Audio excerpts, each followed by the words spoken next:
기억하고 싶지 않은 그날로부터 벌써 1년이나 지났지만 아버지는 아직 아들의 흔적을 버리지 못하고 있습니다.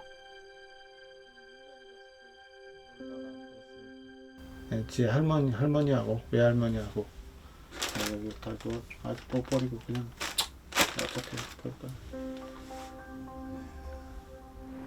사고 당시 아버지는 지척에서 일을 하고 있었습니다. 아들 지호는 외할머니 누나와 함께 유치원에서 돌아오는 길이었는데 횡단보도 앞에서 신호를 기다리던 그때 후방 사각지대를 미쳐보지 못한 대형 차량이 세 사람을 향해 그대로 후진을 한 겁니다. 장모님이 이제 소리를 지르셨어요.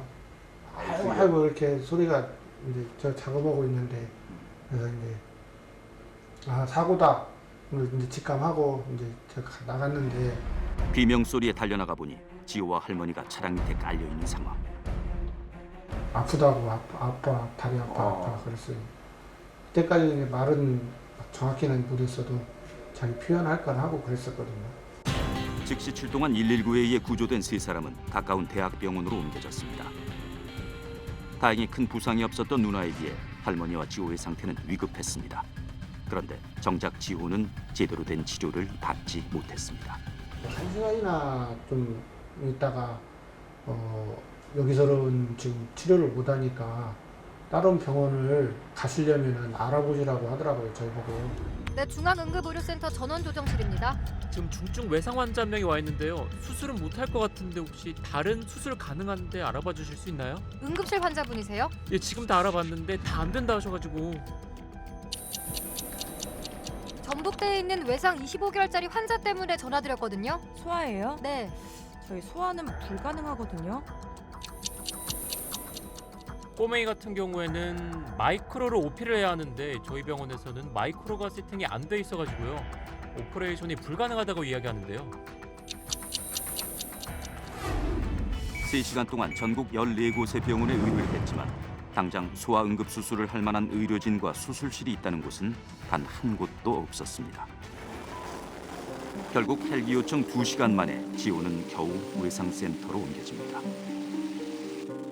하지만 발가락뿐만 아니라 고관절 내에서도 이미 많은 출혈이 진행됐던 지호는 이미 심정지와 심폐소생술을 반복하고 있던 상황.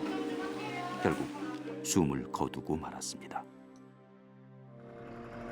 다행히 살아남아준 딸에게만은 두 번 다시 이런 억울한 일을 겪지 않게 하리라 다짐합니다.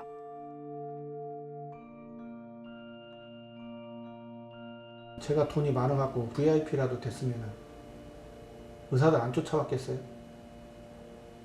돈 없는 부모 만난 게 저한테는 불행이고 제가 미안한 거죠. 그래서 국가가 외상센터의 건립 및 운영을 책임지고 의료진의 인건비를 지원합니다. 더구나 중증 외상 환자의 경우 진료비 본인 부담률도 5% 미만입니다. 인근 지역 공사 현장에서 큰 사고가 발생했다는데 대형 사고의 경우 119 구급대와 함께 외상 전문의가 직접 출동하기도 합니다. 네, 저기 현장에 계시죠? 지금 어때요, 상황이? 병원에 오기 전부터 제대로 치료를 할 수 있다면 골든아워를 안정적으로 확보할 수 있기 때문입니다. 오늘 오후 1시 35분쯤 아파트 20층 높이의 타워 크레인이 부러졌습니다. 이 사고로 크레인 위에서 작업을 하던 근로자 4명이 추락했고 사고 발생 20분 만에 현장에 도착한 의료진. 크레인에 껴있던 부상자를 119 대원들이 구조하고 있습니다. 상태가 아주 위중해 보이는데 산소와 수액 공급, 지혈 상태를 유지하며 외상센터로 이송된 환자는 즉시 긴급 수술에 들어갔습니다. 플러시 같은 거 아끼지 말고 그냥 두개골 깊은 곳에서 출혈이 일어났기 때문에 지혈할 부위를 찾기가 쉽지 않은 상황. 그래도 마지막에 출혈하는 데를 딱 기적적으로 딱 잡아가지고 그래도 저희 환자분 의식 회복할 수 있겠다 하는 좀 희망이 생겼습니다. 천국과 지옥이 오가는 외상센터의 밤. 한 고비를 넘기고 의사에게도 잠깐의 휴식 시간이 찾아옵니다. 한 명의 환자라도 더 살리기 위해 많은 인력이 필요하지만 외상 일을 하겠다는 의사는 사실 턱없이 부족합니다. 이번 주 같은 경우는 일요일, 월요일 당직 쓰고 수요일 당직 쓰고 목요일 오프, 금요일 당직 쓰고.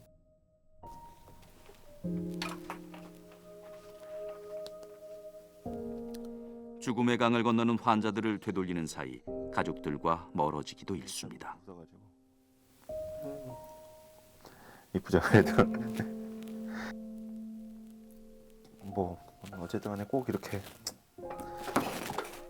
살아가야 하는 생각이 좀 들기도 하는데 그래도 좀 또 좋을 때도 있으니까.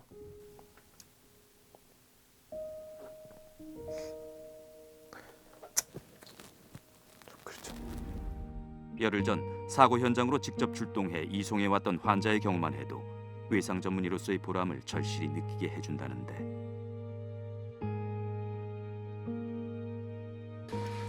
수술 후 환자의 상태는 어떨까요? 안녕하세요. 네. 눈 한번 깜빡거려 보세요. 2번. 의식을 찾았습니다.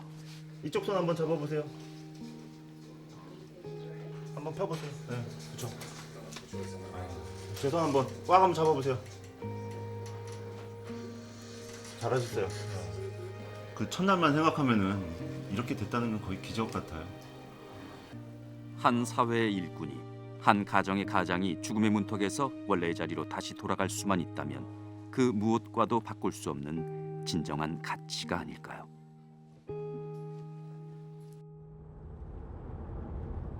불의의 사고 앞에서 누구나 한 번쯤은 기적을 바랍니다. 하지만 안타깝게도 행운은 누구에게나 찾아오지는 않습니다. 하루아침에 아버지를 잃은 남매는 너무도 답답해 거리에 나가 억울한 심정을 토로해보기도 했습니다. 단란했던 가족에게 그날은 그야말로 날벼락 같은 하루였습니다. 인터넷 수리기사였던 아버지는 여느 때처럼 접수가 들어온 고객의 집으로 향했습니다. 그곳이 끔찍한 사건 현장이 될 줄은 꿈에도 몰랐습니다. 나 11시에서 12시 사이에 문 열어놓을 테니까 그러니까 그냥 들어와. 묻고 따지지도 말고 와. 약간 이런 식으로. 아니나 다를까 집으로 들어서자마자 시비를 걸던 고객은 급기야 불안당으로 돌변했다는데 이제 아빠가 딱 이제 컴퓨터 고치려고 딱 앉는 순간 이제 뒤에서 흉기를 들고 무차별적으로 휘둘렀다는 겁니다. 대학병원이라는 데서 어떻게 그 조치를 응급 조치도 안 해가지고 제대로 못 해가지고선 의사가 없어가 조치를 못했다는 거는 있을 수도 없는 일이에요. 사고 발생 20분 만에 병원에 도착했지만 온몸에 입은 자상을 치료할 마땅한 전문 인력이 없어 인근 외상센터로 헬기 이송을 결정했습니다. 하지만 오는 동안에 한 5분에서 10분 정도 지나면서 점점 이제 혈압이 떨어지는 걸 확인하고 도착 한 2분 전에, 1, 2분 전에 이제 그 심정지 상태가 됐죠. 응급처치가 가능한 닥터 헬기까지 왔지만 이미 너무 많은 피를 흘린 아버지를 구하기엔 때가 늦었습니다. 일터에서도 인정받고 고객들에게도 늘 친절한 수리기사였죠. 매사에 열정적이고 검소했던 아버지는 가족들에겐 든든한 나무와 같은 존재였습니다. 그렇게 의지하던 분이 이렇게 사라지니까 그냥 너무 보고 싶어요.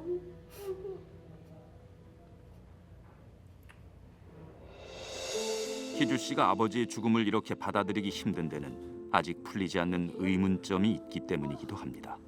피가 엄청 많아. 살릴 수도 있었는데 또 죽었다 이런 생각이 자꾸 지울 수가 없어요. 사건 현장에서 탈출했을 당시 아버지는 행인에게 신고를 해달라고 직접 말할 정도로 의식이 뚜렷했다는 겁니다. 그냥 저를 태워가지고 병원에 좀 데려다 주셨으면 안 되겠냐라고 말씀을 하셨다는 거예요. 실제로 고 한정수 씨가 병원에 실려왔을 때 영상을 보면 확실히 움직임이 있었던 모습이 보입니다. 그나마 처음 실려간 대학병원에선 환자의 상태를 보고는 바로 외상센터로 보내기로 합니다. 문제는 병원에서 헬기를 탈 수 없었다는 겁니다.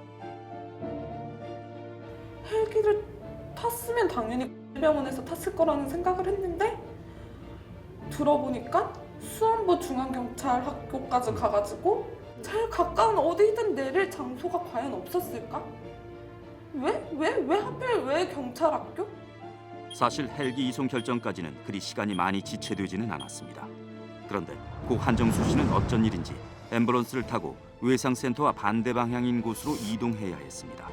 결국 2시간이 넘어서야 외상센터에 도착했습니다. 중증 외상 환자분들은 안에서 계속 출혈을 하고 있다고요. 근데 사람 몸이 그렇게 피가 많이 없거든요.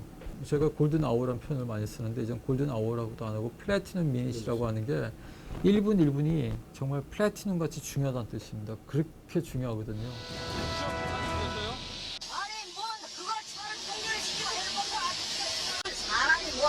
사람이 죽고 살고 하는 건 사람이 죽고 살고 지금 헬리콥터 떴어 지금. 기사님 지금 다른 데서 구조해가지고 오고 있다고요 사람을. 아니 이것도 안 나고 지금 사람이 죽고 살고 있는데 여기 내려도 된다면 거기 그 앞에 내려놓고 그러면 차를 빼라주든가 그러면. 조금 서투른 몸짓으로 식사를 하는 지석 씨지만 이래봬도 병원 내에선 기적의 사나이로 불립니다. 많이 불편하겠어요. 아직 손가락의 마비가 덜 풀리긴 했지만 심장이 멎었던 그때를 생각하면 그야말로 기적입니다. 호흡기에 의지해서 호흡만 간신히 하고 있는 모습을 저는 처음부터 봤었거든요. 뇌의 신호도 크게 잡히지 않았었고. 경동맥이 찢어진 지석 씨는 워낙 출혈이 많아 구급차 안에서부터 심폐소생술을 해야 했습니다. 30분이 넘어가면 후생될 가능성이 좀 많이 떨어지거든요. 경동맥은 뇌로 혈액이 공급되는 중요한 길. 지석 씨가 외상센터에 왔을 땐 이미 70%나 잘려나간 상태였습니다. 28분 동안이나 심폐소생술을 하고 나서야 숨이 돌아왔죠. 그래서 CPR을 해서 심장을 누르면 그 피가 목으로 다시 나오는 이런 응급한 상황이 있었어요. 신경외과, 외상외과, 응급의학과 전문의 등 의료진이 한꺼번에 달라붙어 결국 수술에 성공했습니다. 권역. 막 같이 저 교수님 박수 쳐주시고 심은기 교수님 박수 쳐주시고 옆에서 막 약간 눈물 보이다시피 너무 좋아서 지금 보다시피 조금 들어봐봐요. 꼭 살아날 거라고 의심치 않았지만 이 정도로 회복될 줄은 몰랐습니다. 이 모든 게 일반 병원이 아니라 외상센터로 바로 오게 된 덕분이라고 아버지는 믿습니다. 외상 센터를 경험해보면서 거기 외상센터 모든 교수님들이 협진을 하더라고요. 모든 이제 교수님들이 있으니까 일처리가 빨리 됐다는 걸 저는 절실히 느꼈죠. 사고를 당하기 전 성실히 근무했던 금융 관련 회사에서 연락이 왔습니다. 지석 씨는 이제 잠시 떨어졌던 세상과 다시 마주할 준비를 합니다. 사고 즉시 외상센터로 이송해준 구급대원들, 그리고 수술을 멋지게 해내준 외상외과 선생님들. 외상센터 시스템이 없었다면 마음에 들어요? 생과 사의 갈림길에 놓여 있었던 지석 씨는 예전의 모습으로 돌아갈 수 있다는 희망을 포기했을지도 모릅니다.